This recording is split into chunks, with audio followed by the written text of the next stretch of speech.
আসসালামু আলাইকুম, আপনারা সবাই কেমন আছেন? আলহামদুলিল্লাহ আমিও ভালো আছি। আজকে রান্না করব শোল মাছ দিয়ে করলার পাতলা ঝোল তরকারি। চলেন চলে যাই কিভাবে রান্না করে দেখে আসি।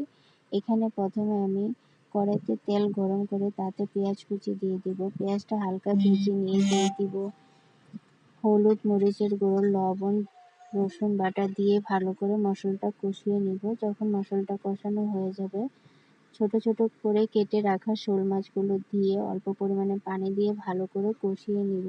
যখন শোল মাছটা কষানো হয়ে যাবে তখন দিয়ে দিব পাতলা করে কেটে রাখা আলু।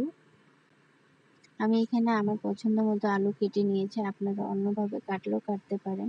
আলুটা যখন সিদ্ধ হয়ে যাবে দিয়ে দিব করলাটা দিয়ে 2-3টা বলক তুললেই সিদ্ধ হয়ে যাবে। এরকম পাতলা ঝোল অবস্থায় নামিয়ে নিব, একদম তিতা লাগবে না। আমার ভিডিওটা ভালো লাগলে লাইক, কমেন্ট, শেয়ার দিয়ে পাশে থাকবেন। আল্লাহ হাফেজ।